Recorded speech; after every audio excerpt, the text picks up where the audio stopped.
getting ready to seize your first opportunity to come into the ring and start grandstanding and hot dogging, yeah! I can't help it that I look good, smell good, can dance all night long. When we speak, our voices are heard. We all say, I bring it.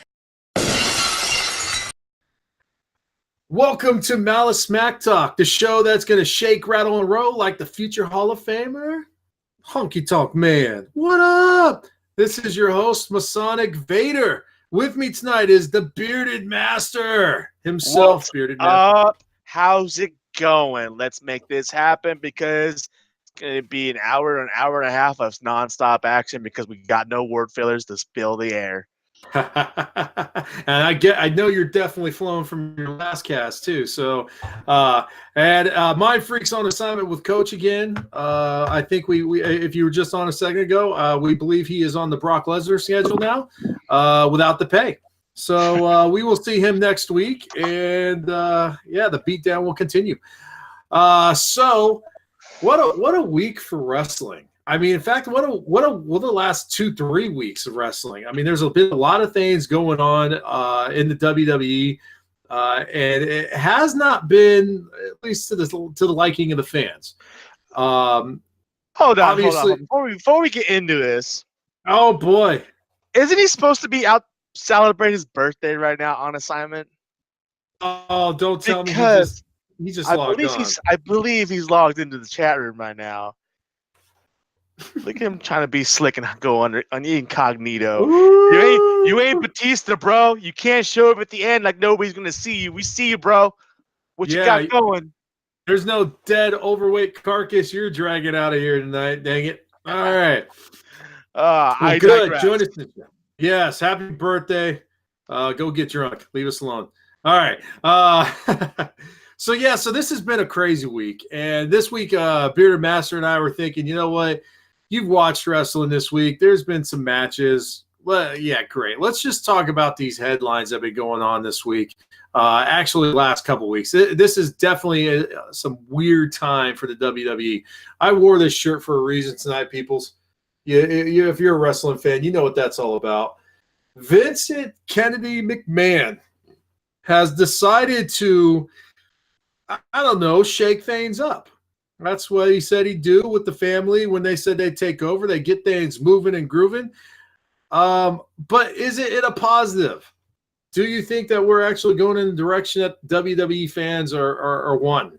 Obviously, we'll start off with the fact that Becky Lynch is still not, quote, in for the WrestleMania event. We know that should change, but for right now, things are not looking in that direction. And then we got some crazy stuff going on this week. I am completely dumbfounded. I'm going to pass Raw for a minute, go straight to SmackDown, and just right at the beginning. So you got everybody chanting for Kofi Kingston. It's Kofi Mania right now. He's earned it. Everyone's got his back. He's like it's like Daniel Bryan all over again. And then guess what happens? Vincent McMahon comes out, and Bearded Master, I already know what's going to happen here. I'm just going to go ahead and let you start it off. Go for it, buddy. I saw your tweet. Ran away, buddy. Ran away. My goodness. You know what? I had this discussion a couple hours ago. I had somebody tell me that this was brilliant booking. They getting us drawn in. They're getting us... They got us bought in emotionally, and now they're taking it from us to possibly give it to us later, which is just going to get us more bought into this. I call that BS. I think this is lazy for the fact they are doing the exact same thing with both the men and the women's title. If it was just one or the other, I would say brilliant booking. But the fact they're mimicking and copying each other with the progress and process with this, as far as somebody organically over, and they're saying no, I got this. I'm gonna put who I want in here. Does a couple things. One, it takes away what they said a month and a half ago, that they're going to give the WWE fans and universe more of what we want. Really? Because you're not. You're giving us what we want, and then you're taking away from us. Given storyline, excitement, build, bought into it. You're going to grow that. I understand that. But we don't want this. I was a big, supporter of Vince coming back and being on screen. Great seeing Vince there. And week by week, I'm getting less happy that he's there. I'm getting more frustrated, irritated for the fact that we're getting what we want and they're taking it away from us. So not only that, it's basically everything that's been done over the last 2 months is irrelevant. There's no reason for a Royal Rumble winner. There's no reason for wins and losses. There's no reason to pin or beat the champion. There's no reason to do anything because you can come back from a 4-month injury, be thrown into a championship story and match at that. You can lose all your matches and be given the main event at WrestleMania because of who you are and what your last name is, despite the fact you can't even woo like the namesake is. It's just frustrating. It's making it hard to buy into what they're doing. One, I want it. We're all about we want it now. This is what we want. I get that. We need to buy into the story and let it die out or let it grow and play out. But I just personally feel this is the wrong way to do it. Yes, I did have a hashtag out there. I won't repeat that hashtag right now because it's pretty much been the same hashtag I've been using for somebody else all year long. It's just not cool. I'm not for it. I want better content. We're getting great shows right now, and then just go and shit on it. It's ridiculous. They're basically, not only are they crapping on the entire roster by telling them what you do in the ring doesn't mean nothing because I'm just going to pick and choose who I want in the match, but it's also crapping on the universe because it's telling them, I don't care what you guys want to watch and what you guys want to see. I'm going to do what I want because this is my company. And I don't know how it's going to work out for them because there's another company coming about that's going to be giving what the fans want. It'll make it eventually easier to convert over if we can continually get this kind of crap. Well spoken, sir. Well spoken. I was completely dumbfounded with the move. It's been a while since WWE's been able to pick up some magic, like, for example, what that Kofi Kingston has created. He has created that Daniel Bryan like magic with the Yes Movement. And it's amazing how he wins this match, or he gets into the Hell in a Cell chamber match, or not Hell in a Cell, Elimination Chamber, and he does a phenomenal job. Everyone thought he was going to win it. Holy crap. And then he earns his opportunity the following night to get his championship match. They're talking about 11 years. They're talking about this and that. I even said that at the end of the Elimination Chamber match, I was almost concerned that was a going away kind of like match, And it almost seems like, God, I think that's what WWE wants Kofi to do, is go away. Because he's generated this fan base and this love and the support that they want to see him get that opportunity to finally get a championship match. And then you pull this BS and bring Kevin Owens in with his fresh tattoos and his 20 pounds. I do think it's funny that every time a superstar goes away, they come back with more tattoos. I think that's the red. Kevin Owens, Eric Rowan. I mean, everybody else that goes away, they always come back with more tattoos. I just find that's interesting. It's like, I can't. I'm on the shelf, so I can't do anything else. And obviously, he wasn't working out. We could tell that. So whatever. Yeah, blame that on Randy Orton because he came back. Remember, with all those skulls. One time he has all these little curves. The next thing you know, his entire shoulders are skulls. Oh, he did. He did have to cover up those tribal bands. I'm just saying. Yeah. So Kofi Kingston gets just punched in the freaking gut, man. And it sucks that it's Kevin Owens because of the fact that he's been gone for 4 months. I'm not saying he can't pull a headline or anything like that, but it just sucks. He's been gone for so long. And all of a sudden he's just back in, and now he's giving a title match. Like you said, it's crap, dude. What I will say though about that is that were you expecting Kevin Owens to come back last night? You know what, Kevin Owen? It's been out there for a couple of weeks. I was making a return, right? But he's been on Raw and SmackDown the last 2 weeks talking about he doesn't know when he's coming back. It could be a month or so. He's getting close to returning. He was kind of throwing people off scent Yeah. And then we get Kevin Owens next line. So it was a full-on surprise. I didn't see nothing saying that he was coming back. I didn't see no rumors, nothing like that. So I like the fact that it was built up as a surprise. That part I do like, because nobody expected him to be the one Vince called out. Hell, a year ago, we were getting Shane and Kevin Owens at WrestleMania after Kevin Owens headbutted and it wasn't a frog. I think he was a frog splash. Headbutted the crap out of Vince McMahon in the ring, busted him open, and now he's the chosen one. Like, that makes no sense. That's what's frustrating, is that the WWE continually tries to make us forget stuff happens. Like, if we're just some kind of stupid sheep, we're not always going to follow. There are some people out there who are fickle. Fickle.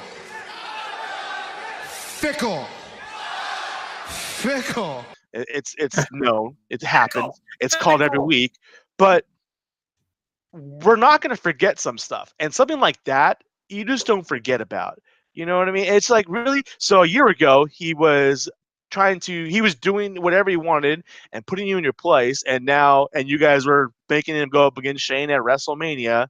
And yet now actually, that wasn't WrestleMania. It was a Survivor Series or something like that, wasn't it? It was Hell in a Cell match, because Sami Zayn came back.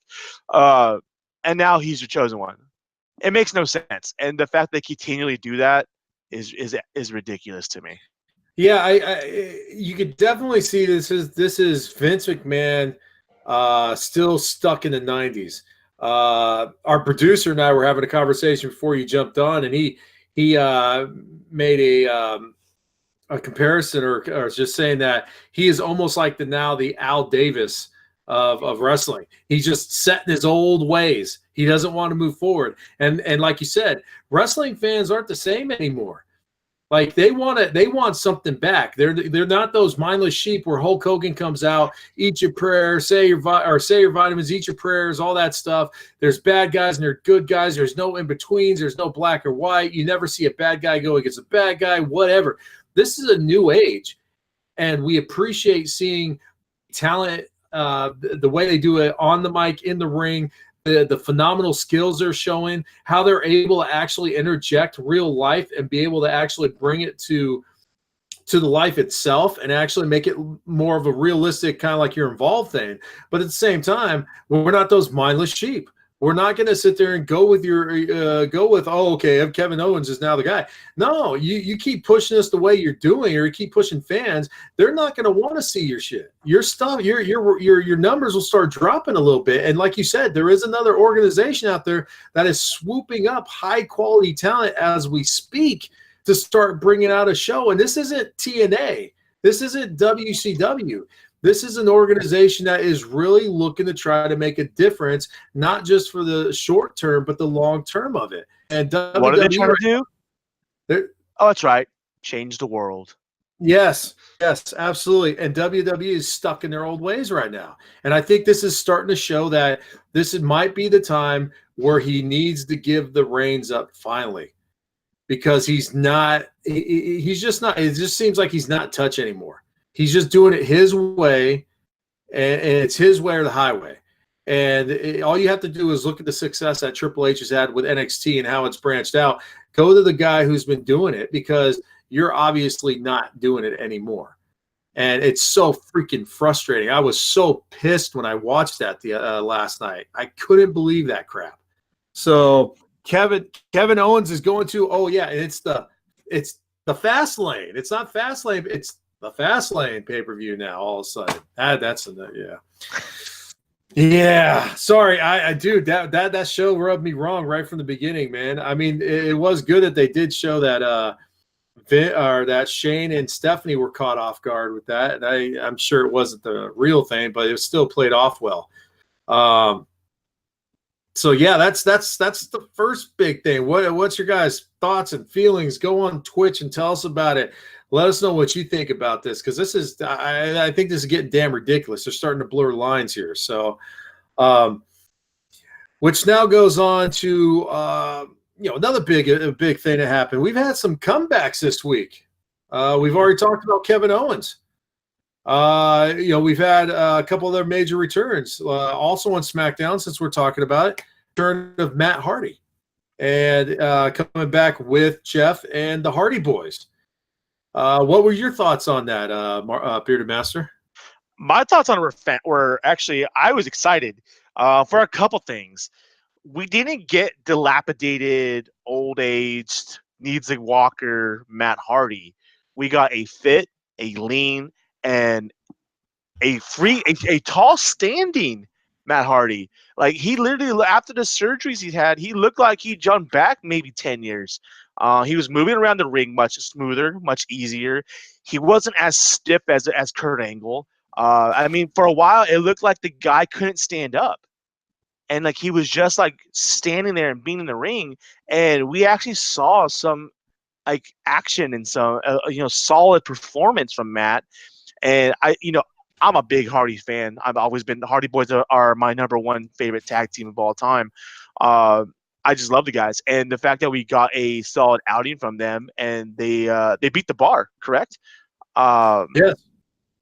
But no, I thought that was cool. I hope that this is a foreshadowing to what we might see, and hopefully that the Hardys both sign, because their contracts are up in about a month. There's whether it's, even if it's just Matt or Jeff, either one of them, I don't know how it's going to go. But I really hope that they figure this out, because I think that if we continue to get this performance outside and see how he does progress with his health, if it's going to be at a high level, I'm interested and excited to have him back like this. Yeah, absolutely. His I mentioned this, when we started this show almost a year ago now, about the fact that when you're watching Matt jump around, or when you're seeing Matt in the ring, you can obviously see the wear and tear in the body. Like, it seems like his back's been – it almost looks like to me his back's been fused and he can't walk. He has like a stiff leg and everything. It always seems like there's something out of place with him. And it was awesome to see him. You're right. He lost a lot of weight. He was in better shape. He looked good. The tag team looked good. Man, Jeff did that Swanton bomb, man, and he hit that in – that just looked like I was going to bend in half on that, man. It's crazy. But they looked great as a tag team. They beat the Bar, like you said, one of the top tag teams for the last 2 years in the WWE. You said something that their contracts are coming up for it. Is that what you said? Yeah, and that's been known. I mean, 6 months ago, Rebby Sky came out and said that her that Matt's contract was up in March. I just put it this way: they've been come March. I believe that'll be 2 years that they've been back. So I mean, it's probably coming down to that. They should be turning to WrestleMania. And other rumor. I mean, there's rumors that there's supposed to be a push for Jeff right now, but that's might have been put on hold because of contract negotiations. So yeah, I think with that, I think that they when they came back, it was a 2-year contract. It's coming to that time, so we'll see what happens there. Absolutely, yeah. I mean, look at Matt. For the last few months, we've been seeing Matt transition more into a producer in the backstage role.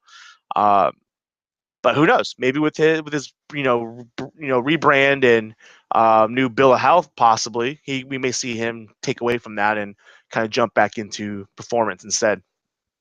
Yeah, and possibly get that group again that we were thinking it was going to happen was going to be Brother Nero and Broken Matt Hardy. So I'm hoping that we actually get to see that come to fruition and potentially get that tag team championship and kind of set them apart from the rest of the group, where they'll be in between the Dudleys and everyone else. That would be nice to see them get another run, I think. So, so you had Matt and Jeff come back. We talked about KO. We talked about why he came in or how he got brought back into it. But I'm actually excited to see that KO is back. And I'm sure that someone will be following not too far behind, hopefully with a little bit of freshness to him. KO looked like he was in much better shape. Looked like he probably lost a good 25, 30 pounds. Were you watching the same show I was watching?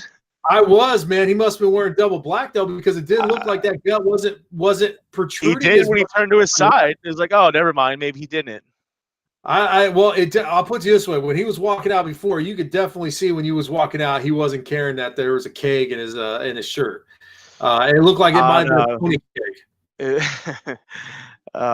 Fair enough. Yeah. But he's back, and I think that's good for the WWE. I don't think it's good the way they're bringing him back in. I don't think it's good the way they're bringing him back in. I think it's great for the WWE because Kevin Owens obviously is an amazing talent for the roster. He is a top talent, both in ring and on mic. However, I don't think he came to the right brand. No, absolutely not. I think Raw could have used him more. Absolutely. Yeah. Well, here's the problem right now, and this is what's become the issue with WWE is they're starting to become too top heel heavy. And I can see why they wouldn't put him on Raw because they got a whole damn heel faction at this point with Lashley and Corbin and McIntyre. Elias kind of playing that line. Obviously, you have Brock Lesnar, who I don't care what anyone says, he is a heel. He doesn't show up though, so we don't remember. True. But Paul Heyman does, and he's a heel. I mean, True. He's always going against the face.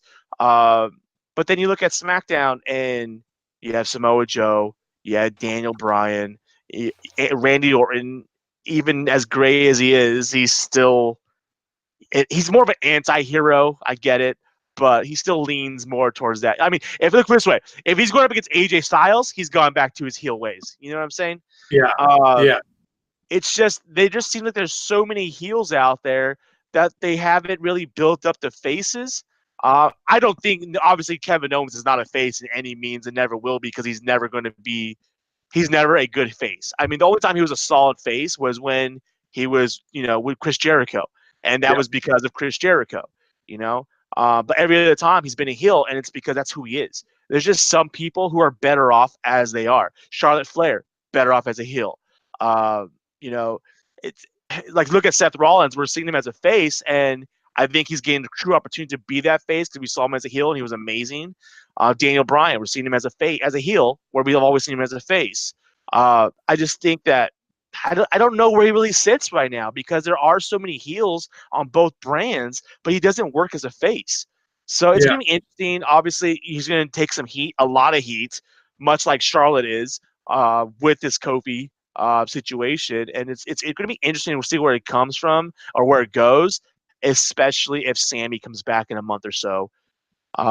Because Sammy, he's a better face than he is a heel. But he does play the sidekick heel well, which obviously, unfortunately, that's what he's been since he's been there. I don't know. I think it's a good time for him to come back because he's a great talent. I just don't know if it's the right brand. That's my only thought. Yeah, no, once again, I concur, man. I think Raw could have used him better. It's not even for the fact of how many heels. It's just when you look at if you look at Raw right now, Raw has good, like you said, a good amount of heels. But when you really look at the personality or the characters on Raw, whatever you want to call them, Kevin Owens really grabs a lot of people. Like, yes, he's a heel, but there's a crap load of Kevin Owens fans still, and they appreciate what Kevin Owens has done for the last, I want to say, almost 20 years. So he's done a great job in the indie circuit. He's built up such a following there that now he's in Raw. And ever since he's debuted in NXT, regardless if they've had him a heel or face, he's always had a great cult following. And that's something that Raw needs, is somebody that can just bring the cult following all the time. Like Finn Balor has that, but there's something different about Kevin Owen fans. And I think Finn Balor just reaches out to everyone. Balor Club's for everyone. So of course. But there is something unique about Kevin Owens that he brings. Fight Owens, fight anybody. There's a certain niche of people that love Kevin Owens regardless of heel or face. And it would have been nice to see him on there, because right now, once again, Raw is starting to struggle again. SmackDown is starting to get some wind underneath their wings here. And they're starting to move forward again. Like SmackDown, I feel right now has a better quality product going on, especially with heel Daniel Bryan. And by the way, this isn't the first time Daniel Bryan's gone heel, because he did have that no movement going for a hot minute. This is definitely more hardcore Daniel Bryan heel. Like, this is about as heel as you can get with a Daniel Bryan character, and it's working perfectly. Everything's just spot on. I mean, when you could actually bring back Rowan, and he could kind of stay on the show with some kind of legitimacy right now. without having anybody else from the freaking family is good thing. Daniel Bryan's doing the right thing. So so then, yeah, we had one more return last night, which I want to kind of save for the end because it kind of goes with switching over the Raw. Let's look at Raw for a minute and just kind of see everything that's going on with them. Right now, Finn Balor's still your champ. He smacked down Lio Rush this last weekend. Seems like they're trying to give Lio Rush that little push, which he does need because right now they're really not utilizing him for anything else other than Lashley's. And as far as that goes, I thought that was a pretty solid match. Absolutely. I mean, I've seen Lio Rush wrestle in the past, NXT 205, but it was a great match, I think. And obviously, Finn Balor can easily make anybody look damn good in the ring. But not only the match, I mean, obviously, Finn Balor's always been about his speed, his technique, his wrestling ability, what he can do. But the storyline or the story they told in that ring, it wasn't more than a wrestling match. They built it up as if Lio Rush, given the name Rush, he has some speed to him too, and he was getting around, Balor, and the story with Balor's leg and Rush continuing attacking it. It wasn't a squash match. It wasn't just a time killer. It was something that's going to progress the story, obviously because Lashley's involved in it.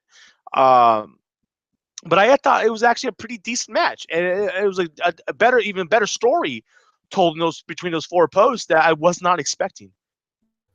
Absolutely, yeah, and you have to remember Finn Balor's the champ right now. He is the number one guy on the show.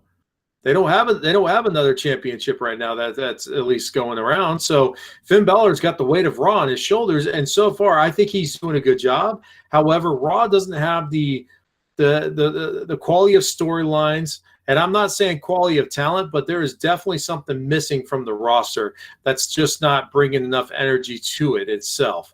Call it whatever the heck you want. Bottom line, Raw's numbers or Raw's shows are just not as good as SmackDown's right now. And they have an extra. This Monday Night Raw was a pretty big ratings grabber. Yeah. Start to finish. Well, yeah. We'll talk to that here in a second. How about Revival? Revival has now lost FTR. The champs, man. They're the champs. FTR. Not for long. They lost it to up-and-coming tag teams.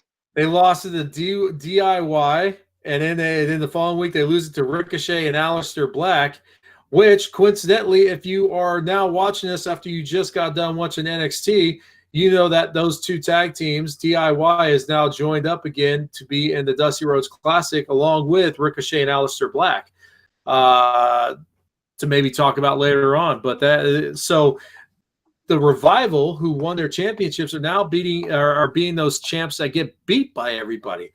They were getting beat by everyone beforehand. Now they're getting beat by everybody with the belts. And here's goes to, and this is going to go back to the Kofi Mania, and basically Vince doing whatever he wants, and apparently pinning the champions doesn't mean anything anymore. One, we get that because Kofi pinned and beat Daniel Bryan twice, and he got removed from his title match. The Revival have lost 2 weeks in a row to the NXT call-up tag teams. So is this leading to a fast-lane triple threat tag team match between Ricochet and Black and Ciampa and Gargano, or DIY versus the Revival? Because both of those teams own a right to the championship belts, but they haven't been referenced to at all. So my thought, what I'm curious about is this just them bringing notoriety and viewership to these four guys coming up because they've been essentially on each show since they've been winning matches on each show? I mean, both teams beat the Revival. Last week they beat the Bar. This week, Ricochet and Black beat Rusev and Nakamura, which that's another story that I don't even want to get into because that makes no sense either. But are they just getting these guys over so people can buy into them, or are they leading to a storyline where it's going to progress and they are going to be a threat? Because at that point, if it is, then they are completely overstocking the tag team division at that point. Yeah. Now the other thing to look at too here is that this doesn't bode well for others. So we're talking about 4 people just in the last 2 weeks that came from NXT, and Aleister Black, Ricochet, Gargano, and Ciampa. Okay. We have totally forgotten about the 8 other people that they brought up 2 months ago. Well, from NXT? they've only forgotten about, EC3. Lars Sullivan still hasn't shown up yet. Yeah. But the one they haven't let us forget about Lacey Evans yet, because they keep having her do the model runway every night for God knows why. I gotta lie, that pisses me off, because Lacey Evans is a talent that needs to be utilized in the ring. If you have not seen any of her matches, go check out the channel, get your 7-day free or whatever, and watch some of her matches in NXT, because she is a freaking awesome wrestler, has a lot of talent in the ring, and could be a great asset used in the women's division. And I said this about a month ago. I can't wait to see her and Charlotte clash, because I think that's going to be an awesome match. Well, look at the two of them in the Royal Rumble. Like, they faced up, and that was like, oh, we're going to get this right now. Yeah. You know? It's crazy. So you had out of all the people I pulled up, the ones I'm going to hate on the most are Heavy Machinery, because I haven't liked them since day one. They're just a very old school throwback. It's almost like you didn't like them. You didn't like them doing their bushwhacking last week. Come on. No, I mean, I swear it's the newer version of the freaking natural disasters, dude. I'm seeing earthquake and typhoon all over again, bro. It's horrible. It's like these guys they're a boring tag team living off of steak and weights and a crazy personality. And it just doesn't, I don't think it resonates with your current fan base, man. Your current wrestling fans want to see high quality wrestling, and they're just a gimmick tag team, and that's the issue. Yeah, we've moved on past the gimmicks. And that's where it gets them, and that's why they're going to be look at all of the tag teams that have come up from NXT. The ones with the gimmicks are the ones that have not done anything. Yeah, absolutely. Because look at when the Ascension came up. The Ascension was primed to be a top-notch, ass-kicking, just destroy the tag division, and they're not even jobbers at this point. They were with the B team, but now they're not even doing anything. They just show up random. I mean, AOP, we haven't seen them, and they're hopefully they're getting rebranded or something. I don't know, but maybe Drake Maverick is getting pumped up to be, their third person. I don't know, but it's another gimmick tag team that has gone nowhere from NXT. And then you look at the tag teams that are doing things, and they're not even tag teams; they're individuals who have been thrown together to be tag teams. And that's the issue. Do you blame that on? Where do you put the blame on this? Because we've talked about how I put the blame on the WWE in both writing and not knowing what to do with the top talent. Yes. Look at Sheamus and Cesaro should easily be individuals having their own runs. There's no reason why Cesaro a year and a half ago shouldn't have been given a championship match. There's no reason why. Sheamus is a multi-championship or title-wearing champion, and yet they're stuck being, 5-time tag teams now or 4-time tag team champions. Yeah. But those are two talents that can easily be standalone top-tier wrestlers, and they haven't tag teamed up. Look at DIY. We've seen them as a tag team. Ciampa and Gargano for the last 2 years have been two of the biggest names individual performers. And yet we're falling back on them being a tag team again after we just got them in a 2-year-long feud with no resolution. Ricochet, Aleister Black, they have not been on the same page the entire time until they started feuding with, against Ciampa, Gargano, and Adam Cole. They were just thrown. Then now they're thrown together as a tag team. They weren't a tag team on NXT, so why are they a tag team now? Yeah, they're awesome individual competitors. The problem that WWE is running into is they have a lot of good talent that they have in there, and they're not able to utilize it all. Like you mentioned, EC3 hasn't done crap since they've been up. Lacey Evans is being reused as a freaking runway model. So freaking Nikki Cross has been here and there a couple matches, but now she's kind of like hiding somewhere right now. It's like they developed all this phenomenal talent in NXT, and then they bring them up to the main roster. Like, and it was the first time that I recall that any of the NXT people had like vignettes, you know. Well, yeah, and I mean when you talk about Nikki, it's another one of those gimmick, and that's my problem. And I feel like they always do that the worst with the female talent is they always make them go overboard with their gimmick. Like okay, she's a psycho, she's crazy, she obviously sanity, whatever. But I feel like they have her going too far, and it doesn't resonate.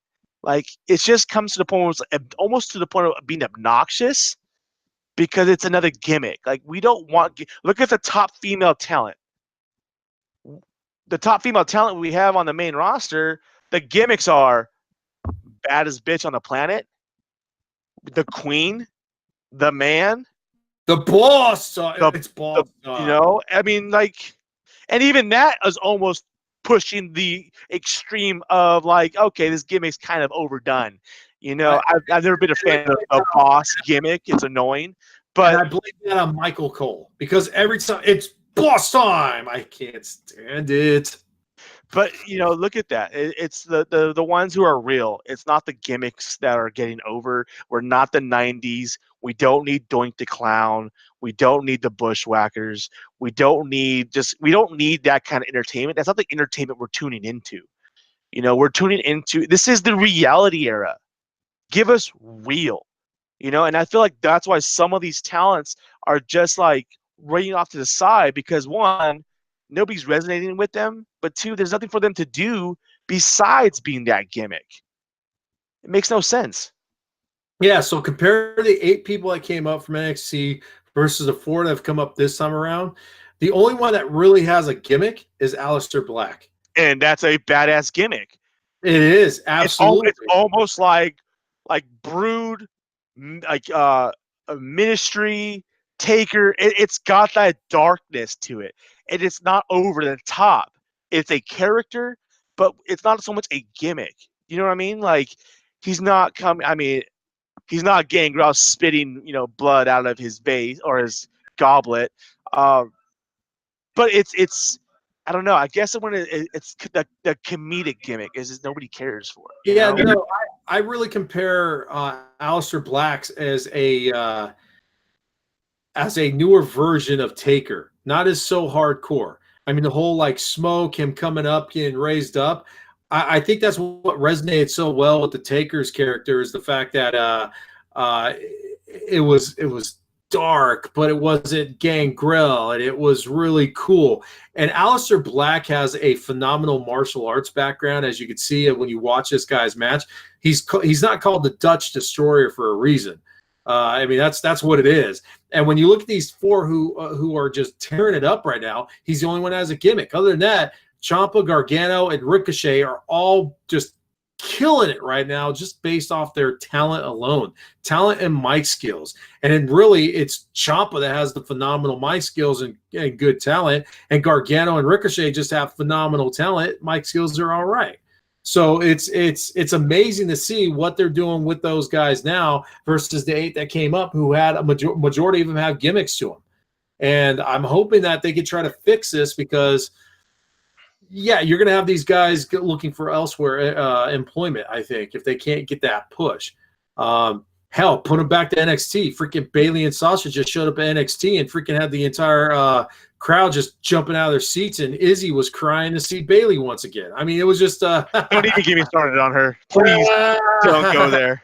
It's bad enough that I have to listen to that little girl talk on a certain Sirius XM show I listen to daily. Let's just not go there right now. Yeah. Don't do it. So we go into Raw really quick, and Raw, the big night, the big plug of the night was the fact that it was Ric Flair's 70th birthday. Now, first of all, I find that kind of funny because there's tons of other wrestlers that have given a lot of good time their lives, and yes, granted, they don't have 16 world championships. However, though, he's the only one that gets the birthday love every year. It's always a party with Ric Flair, and it was his 70th birthday this year. And it was awesome. They brought a lot of a lot of guys come back. You saw Ricky the Dragon Steamboat. You saw Shawn Michaels come out, but you've been seeing him a little bit more anyways. So you get all these guys coming back, which was awesome. And at the end of the night, they're having their big old party. Not all the Raw roster members were out on that stage. If you could tell, it was a little bit of a light stage as far as crew there. But it was that time where you're like, oh, yeah, this is great. They had a nice cake out there. Triple H and Stephanie were out there. I mean, we had the returns of the legends. You know, we had Ricky Dragon. We had the Icon himself and Sting be there, who personally I thought looked great. And I don't know, his little look back at Seth and coming. I'm not gonna lie, I want to see Sting in the ring again. I really do. You know what? I see what you're saying, but he looked good. You could, coming from a guy like myself where I've had multiple injuries and stuff, you kind of pick up on certain things. He's still not walking the way he used to, man. How much do you want to bet that we see a match with Sting in the next year?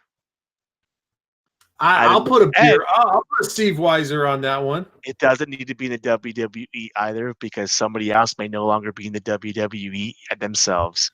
That's true. Good point. But and let's get this right there. Both of them are signed to be at StarCast in Vegas during Double or Nothing weekend.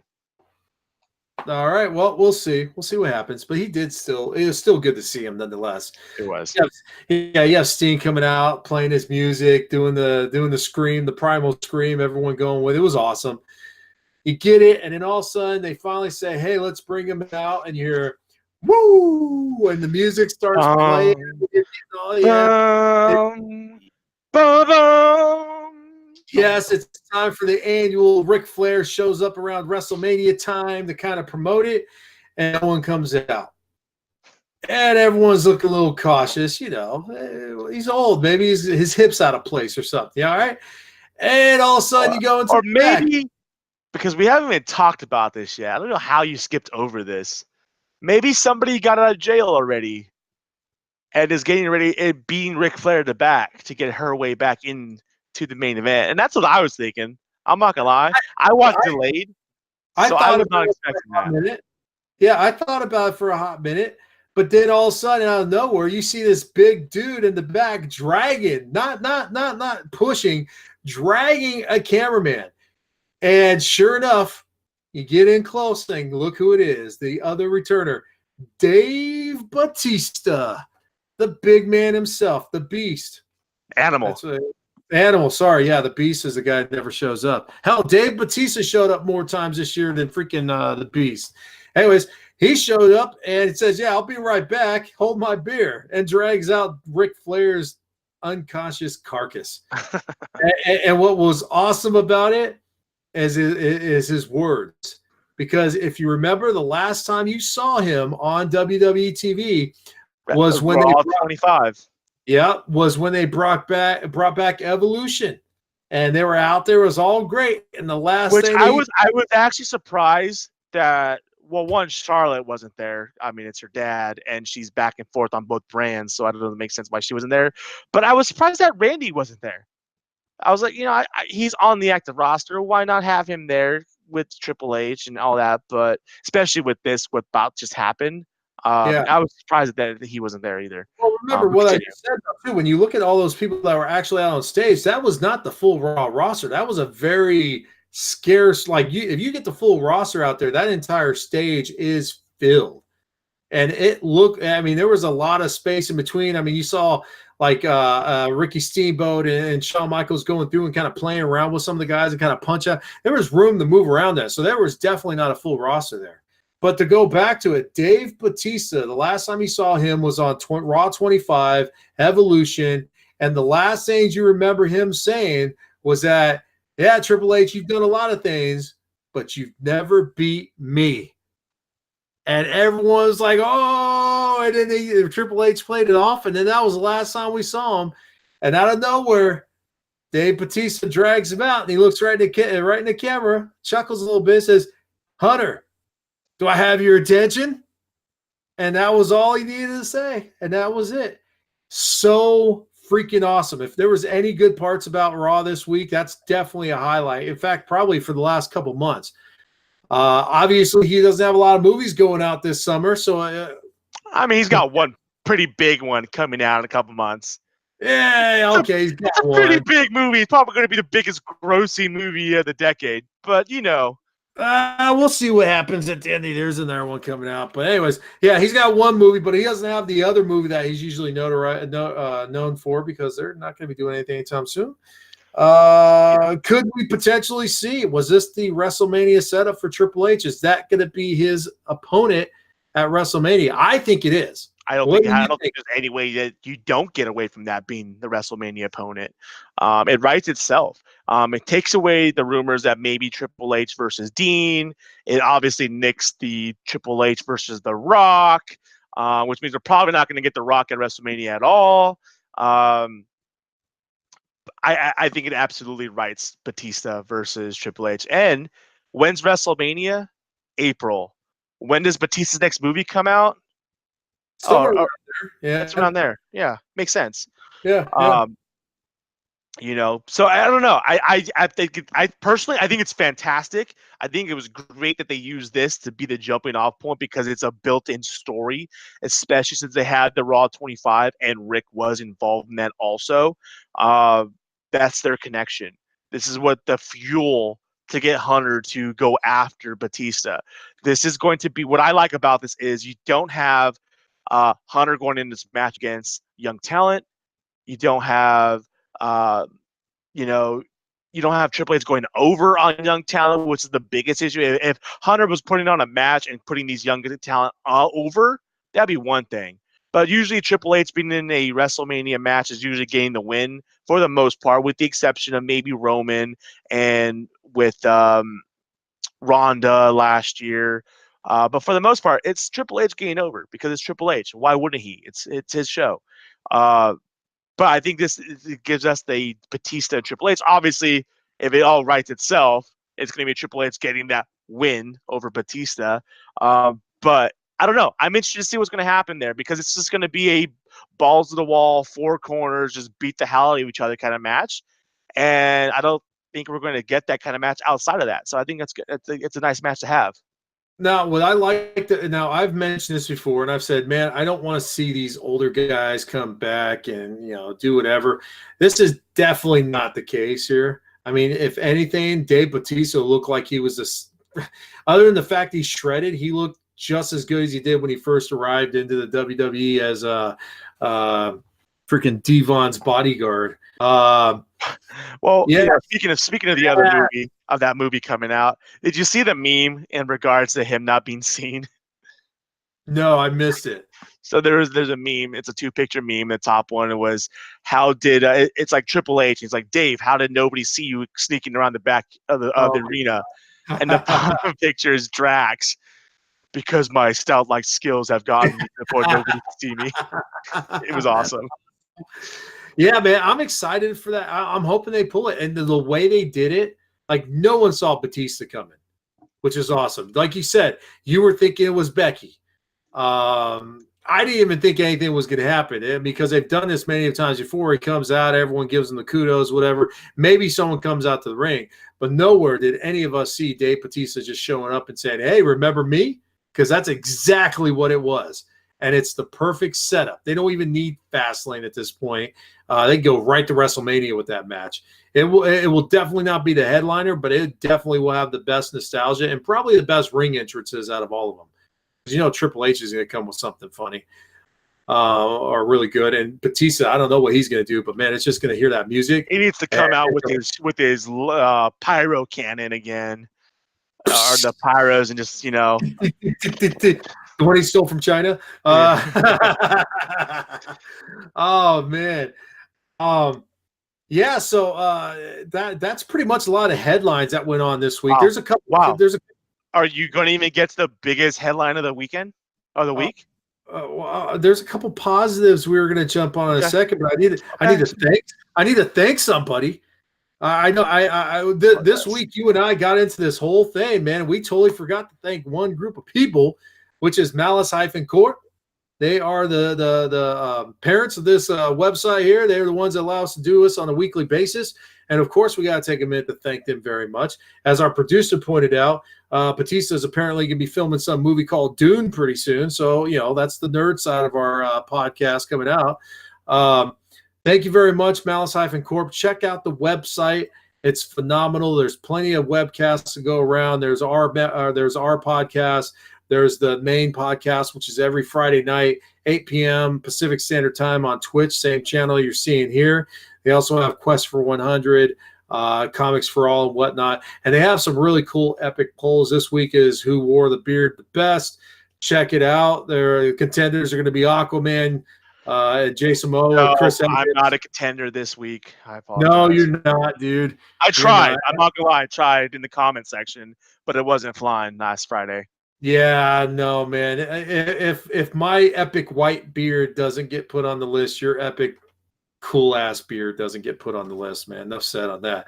But thank you so much, Malice Corp, for allowing us to do this. We really appreciate the time and everything, and we'll keep doing it as long as you let us keep going. So we got two more big pieces of news, and I want to end off the note on the positive, the night on the positive, because obviously we were coming into this thing already fired up with the fact that what happened with Kofi Kingston. So let's finish off with two of them. The first one is going to be the introduction, or the next inductee into the Hall of Fame, announced the other night, the Honky Tonk Man, the greatest Intercontinental Champion of all time, or at least had the longest running of it, is going to be introduced into the Hall of Fame with DX this year. Surprised it took a little bit as long as it did to get him in there. He was part of that. He was a main part of the 80s movement, and he's one of those wrestlers that, like, you weren't even probably watching when he was wrestling, but you know who Honky Tonk Man is. And he's just been able to transcend. He actually made a name for himself as actually being able to sing a couple songs here and there. He actually had an album go out and stuff like that, which is so did Jeff Jarrett and we're not going to and John Cena. So I think, but he actually has a singing chops for everyone else. Yeah. Anyways, but who's got an album that came out last year? Who's that? Not too bad either. It's like a five song EP. Elias, he had an album coming out too. That's true. He did, and he did have the #1 song, I think, on iTunes. Did he have it that one week? He did. Drop in or something? Sure did.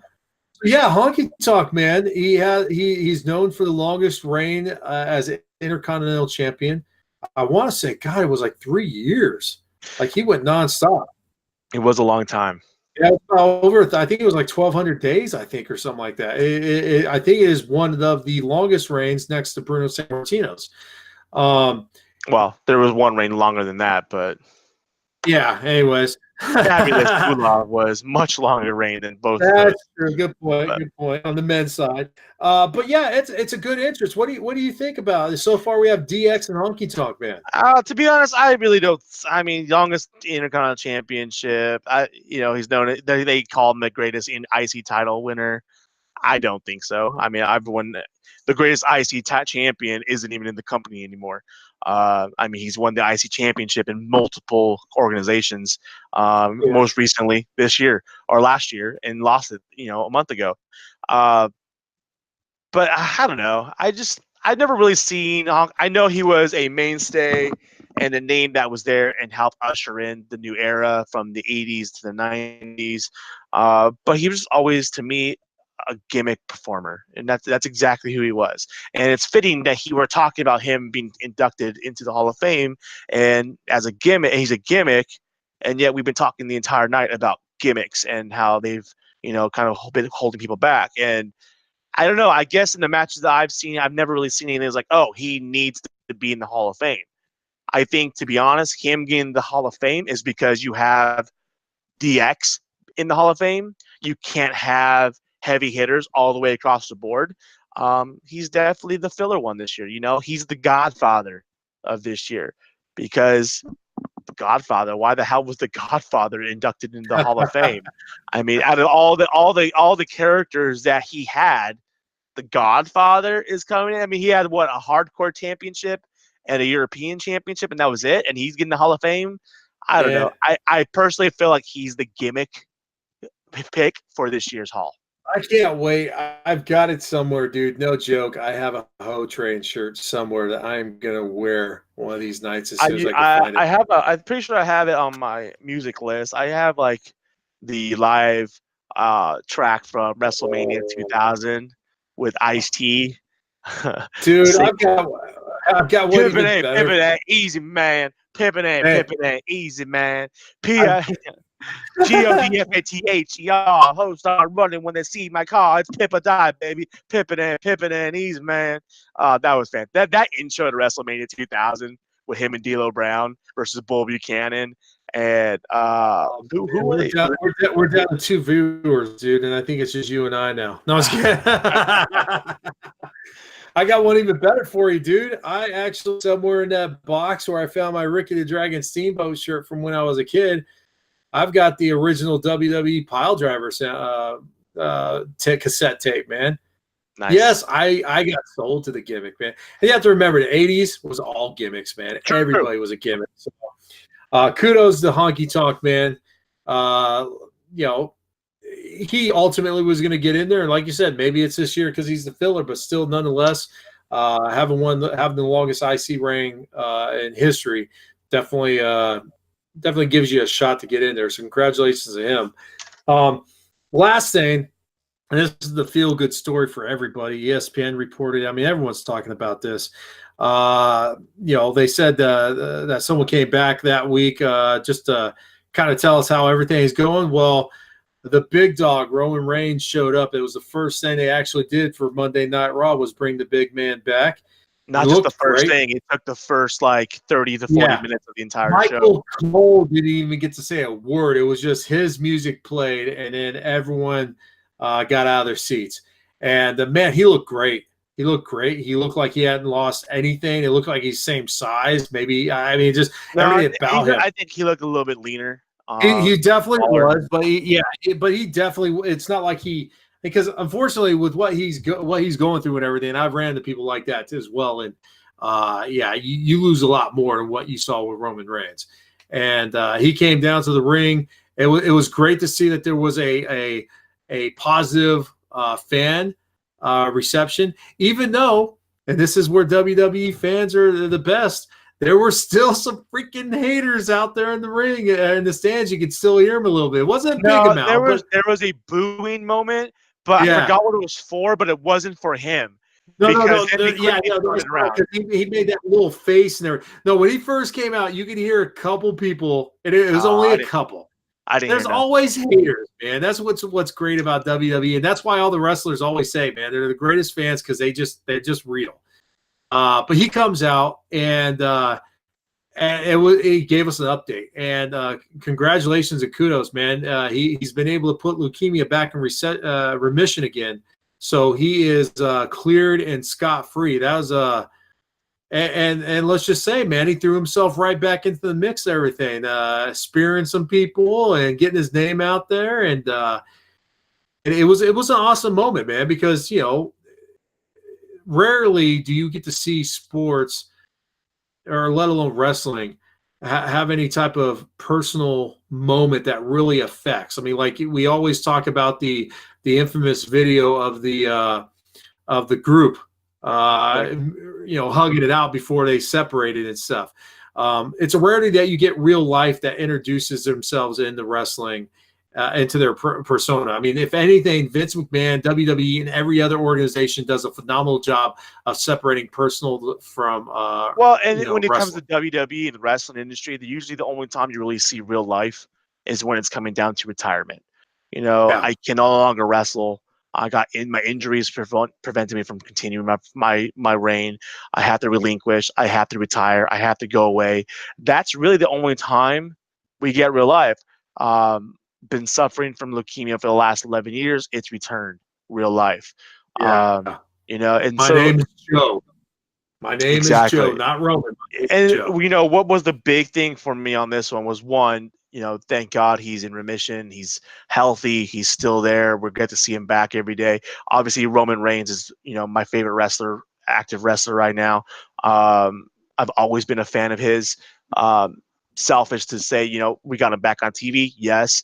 But at the same time, when it comes down to it, having family members I've lost to leukemia, and at that time, when that was announced, we just got some bad news about some cancer in the family at the time too, like the day before. And so when that was announced, it was big. It just kind of, I already had all that like weighing heavy on me. And then to have him drop that down, I was like, wow, like, I don't even know the guy and I can just connect. But the fact that he's back, he's healthy, he looks great. I'm glad he's back. I'm glad he's able to perform. I was kind of nervous that he was going to come back and say that it wasn't fully gone yet. He's doing well, but still going to be gone for a while. And I actually thought that we were going to get that. Glad we didn't. I am glad that we got to see him and Seth come out later that night and kind of save Dean's ass. And then kind of like wander off and kind of leave that up in the air, what's going to happen and what's going on there. But my biggest takeaway from it all was the fact that he's over there. He's talking about how this is our yard. This is because of you. I'm here because of you. I was able to get through this because of you. It wasn't this is my yard. This is who I am. This is my thing. A lot of the things that people hated on him for, and I didn't mind it, but he really put it back on the fans and on the universe. And it was he made a comment. It's not about titles. It's not about championship reigns. It's about being here, about being healthy, and about using this platform, this great stage that's global, to bring awareness and fight and continue to bring what you guys brought to me to those who are still fighting. For me, that's big, because it's also saying I'm a person and I respect and I thank you for what I'm thankful for what I have and appreciate you guys being here, but I'm going to use that for good. And I don't know what he's probably going to be thrown in the title reign, which he should be thrown in the title reign, because he never lost his title. He deserves an opportunity to win his title back. That's just a given. And I don't think people can crap on him for going after his title, but I think we're going to get more people to buy it. Well, obviously they're going to utilize this to get people on his side and get him over, which is it's going to happen. It's kind of happening organically with it this time again. But if they keep going the route that he has put forward, I think it only builds even more for support behind Roman Reigns. And I hope that really does. And I hope that people, continue to go for that and believe it and believe that and buy in, because I think this is, it's great that he's back. But I think that I'll look at Roman in the past. He's been a strong advocate for other organizations and messages that WWE has tried to get over, the whole father, thing. He, the campaign they had a while back. This could be another one, especially the fact that they're so big with Connor's Cure. Roman Reigns just became the wrestling spokesperson for Connor's Cure. I mean, there's no doubt about it. Yeah. You mentioned the part where the touching part, the part that got you, where it touched you with the family. The part that got me the most was when he made his round and he got to see his family. He saw the Rock's mom there and everything, because they're relatives. But that literally, it was like a 1 to 2 minute solid hug with his mother. That got me. I'm a father. And, you don't understand until you actually have somebody you got to take care of as a son or a daughter or something like that. You don't understand that connection until it happens. And then there's a lot of other questions that come in your mind after the fact. And to see that moment right there, that's the part I really loved the most about that night. That was the real part of it. That was just showing, hey, man, family's always first. And there's two types of families in any type of sports organization. There's your real family, the ones that will take you to practice, that'll support you at your games, that'll pay for your equipment, that'll do everything you can. And then there's your actual team family and your wrestling family. And WWE, their wrestling family isn't just the wrestlers as a whole, but it's a universe around them. And it was awesome to see both of those. And yeah, I really do hope that WWE is able to take the momentum that he started and hopefully try to throw their hat into the ring to take on something else on top of Connor's cure. Because yeah, Roman Reigns is right. They have the platform for it. There's what, 5 million subscribers to the WWE network.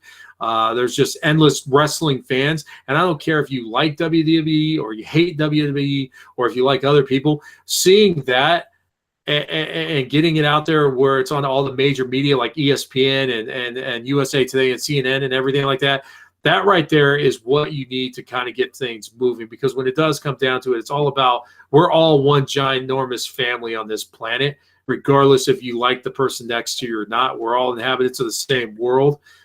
We should take care of each other. And man, it was awesome to see Roman Reigns back. I'm glad he's back. I hope he gets his title chance again.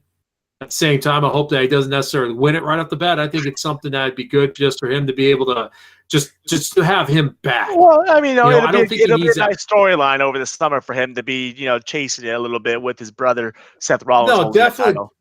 Yeah, definitely chasing it, but definitely, I think right now it'd be great just to have Roman Reigns focus on Roman Reigns and being in the ring and being that, not to have the title champ, because when you get the title, it just brings so much other stuff with it, and that he's already got regardless of whatever's happening in his life, there's those haters out there that just think, oh, he's Vince's chosen. As soon as he gets the belt, oh crap, we're going at it again. We know that's not true because we all know who Vince's chosen boy is now. Absolutely. But yeah, it was an awesome scene, and it's awesome to see. And what's kind of funny, you mentioned the Dean Ambrose thing at the end. Dean Ambrose kind of changed. His personality went away from that Bane character, whatever you want to call it, like he's a badass or something. His character was more of that. If you look at what happened, it kind of started to happen 2 weeks ago.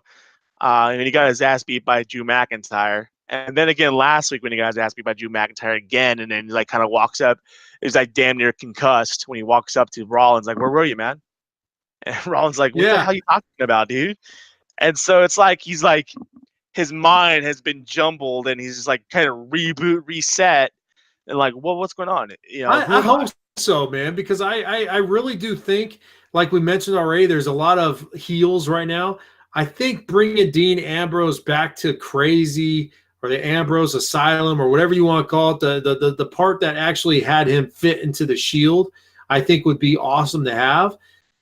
We don't know if he's going to be on WWE for how long or whatever with contracts or whatever. It's a work.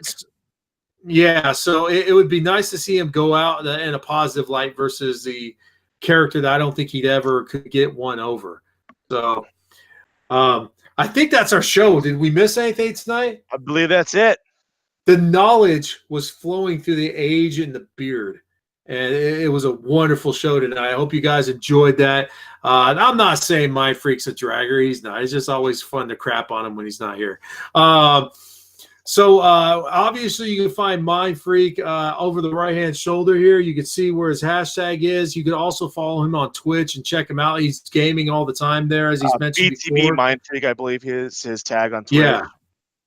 Yeah, thank you very much. Bearded Master, where else can we find you other than what's over my right-hand shoulder, as I learned from last week? You can find me on Instagram, Twitter, Bearded Master, as well as Boot to the Face. That's Boot #2 the Face on Twitter.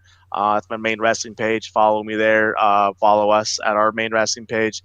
Always like to see what you guys got to say, whether it's headlines or recaps or what's going on in the wrestling industry. Not only what's going on out there, but what's got you tied into wrestling these days. And that's always what we like to hear, because it kind of goes into what we want to show. We want to talk about whatever's going on. We don't want to just talk about recaps. We want to talk about wrestling as the industry and what's going on in the world of wrestling. Absolutely, yeah. I mean, because wrestling, like we talk about, it transcends sometimes. And Roman Reigns was the prime example of it. And yeah, absolutely. I wanted to make sure we talked about something that's real and not just a story. So, and of course, you can always follow me, Masonic Vader, on Twitter, and Masonic Vader 71 on PlayStation Network. You can try to follow me on Instagram and stuff, but at this point, I've just given it to Malice Corp, Malice Smack Talk. So feel free to follow Malice Smack Talk on Instagram, and definitely check out our cast on all the major platforms between YouTube, Stitcher, iTunes, Spotify. You can check out our cast here at Twitch, and of course, once again, to go to malice-corp.com and check out our previous cast too. So, guys, thank you so much. Next week we will be on talking about Fastlane, and man, after Fastlane, baby, WrestleMania coming up, which is awesome. So, which I think we're going to have a correspondent there, so we'll have to talk about that more. Yeah, we might. Yeah. I don't know. It's possible. We might have someone on assignment. Yeah. So. Thank you guys so much for showing up and enjoying our show tonight. Make sure you like us. Make sure you share us. And as we always like to end our show with our high-quality technology, we always like to finish off the 1, 2, 3. That's or what 5. I'm talking about. We'll take it. Good night, guys. Thank you very much. We'll see you next week.